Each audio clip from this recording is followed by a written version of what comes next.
Hi guys! Welcome back to my channel, the Pinay Abroad Vlog, the Kabayan Vlog version 2.0. Perfect! And I'm your Inday vlogger in Davao City na finally po ay nandito na sa Canada, from UAE to Canada. If you're new to my channel guys, my name is Lerma and I'm an international student here in Canada. And I make videos about my life as an international student. So if you're interested guys, please subscribe to my channel and click the notification bell para updated kayo sa aking mga vlogs. As promised, this is the second part of the video of the documents that we provided when we were applying for a study permit here in Canada. So this is how to be an international student and the documents that we provided for a study permit here in Canada. So let's start. If you haven't watched the first part of this video guys, it would be better if you watched it. You watch it, you will find the link above or somewhere in the comment section and the description box below or somewhere on the screen. So sa client information part guys, you will see that somewhere in the screen yung mga list ng documents that we provided. For the client information part guys, marami kasi siyang documents that you have to provide. By the way guys, some of these documents might not be applicable or might be applicable to your application depending on how you state it in your statement of purpose or SOP. Kasi yung mga documents that you have to provide in the client information field would matter or is dependent to the SOP, to your SOP. What are the information that you state in your statement of purpose? First one is cover letter or table of contents. So table of contents is like this. So you just have to make a simple table of contents of what are the documents that you have provided in your application. That's it. You have to provide your statement of purpose or SOP, statement of purpose. For the statement of purpose, guys, it's an essay that you have to state here and defend how the course or the program that you are taking would help you in the future, would help you in leveraging your career. So, and there are fields like family ties, proof of funds. So there are different fields that you have to provide in the statement of purpose, which we will be discussing in our next videos. I provided also a birth certificate, so it would be better pag PSA na. Next is high school TOR. And so high school TOR guys is I think some colleges ask high school TOR, but some, I think now in Lambton they don't ask anymore. Just check with your college too. Next is college diploma and transcript of records. Of course, this is your latest college diploma and transcript of records. If you have, of course, if you have 2 diplomas or you have another certificate, you can provide that one too.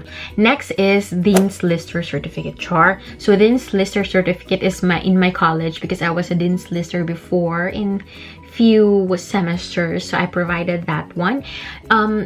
If you have certificates in your college guys and you have mentioned that in your SOP, for example, you said that I was awarded as, or I won this award, of course you have to provide the certificate or the certificate or photos that would back up that information. Next is internship certificate. So I provided my internship certificate because I've mentioned there that I was a chancellor and I was I have one of the highest, like I think grade on my internship, so I have to provide that internship certificate kasi nandun yung percentage or yung grade ko, so I have to provide that.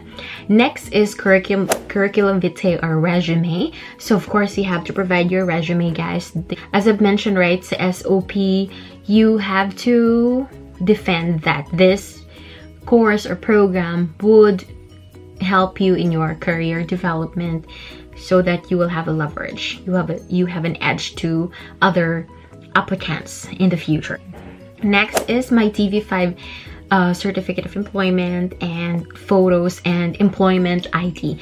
They said that it is for at least 10 years kung ano yung mga naging trabaho mo in the past 10 years. So if you have a certificate of employment for that is better, but it's not like, actually it's not mandatory that you will provide, but if you have, it would be better, because the most important thing is your current employment. For me, for current employment is the most important thing, but of course it would be better if you can provide your previous employment certificates. I also provided current certificate of employment and UAE visa. So if you're working in a different country other than your home country, you have to provide your visa to that country to make sure, guys, that, or to establish that you are not working illegally in that country. Applying for a study permit here in Canada, they are very particular that you follow the rules, and if you don't have a valid work visa or study permit, you have to go back to your home country. Certificate of achievement. Okay, so this is certificate of achievement is from my current employer. Yeah, if you have these types of certificates, or you have been acknowledged, you have been awarded by your company, of course you have to provide that. Again, guys, if you provide information in your statement of purpose, you have to make sure that you can back it up with photos and certificates, and highlight these things, guys, your achievements, because that would be a good, good points for the immigration to approve your visa, your permit. Offer letter from my current employer. Next is selling business photos. So I provided selling business photos, guys, because I mentioned in my SOP that I was selling part-time. I have a part-time job, which is online business. Pag umuwi ako sa Pilipinas, I tend to sell gold, bags, and perfume. So I provided those photos na pinopost ko in my Facebook and other social media, which is true naman, guys. Nagbenta talaga ako ng mga gold and anything. Next is estimated flight ticket. So estimated flight ticket, parang chinek lang namin online from Manila to Canada. We put it in our SOP dun sa proof of fund na field para establish lang kung magkano yung budget namin. So you can do that too. Lambton quarantine package. I don't think this will be applicable to you, but just in case, you can ask this from your school, because I think now there's no quarantine required anymore. Next is recommendation letter from my previous supervisor in TV5.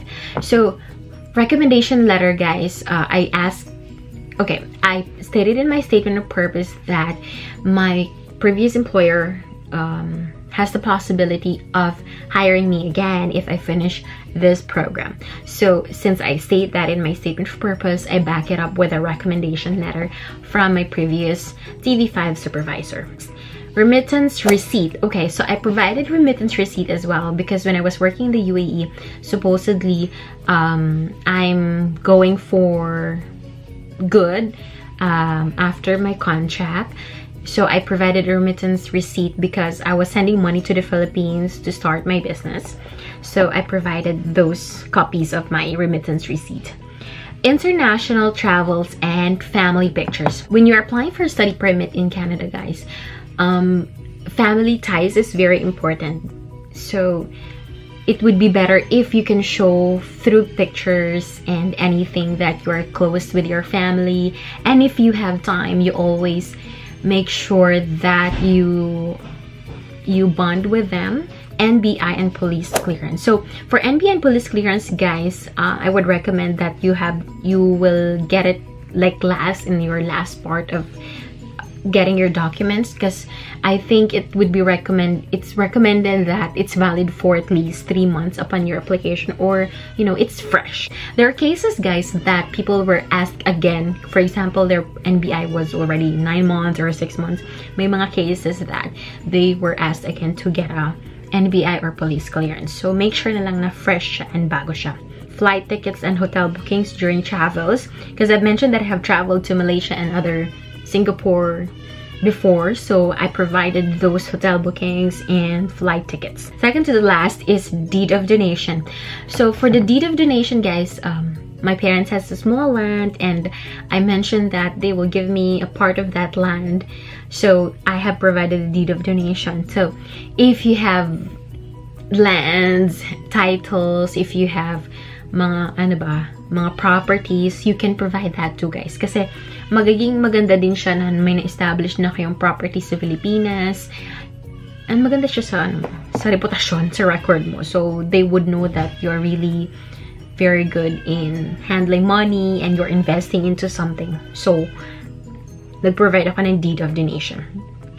Next is St. Peter's Life Plan. So, may St. Peter's Life Plan ako and I provided a certificate on that. Kasi, yung, kapag may mga investment kayo, guys, insurance, you can provide that too. Kasi nga, it would make your application strong because this means that you have like plans in settling in the Philippines and hindi kayo mananatili sa Canada kapag wala na kayong valid documents. So that would be good in your applications too. Some of these documents is not applicable to you, or diba?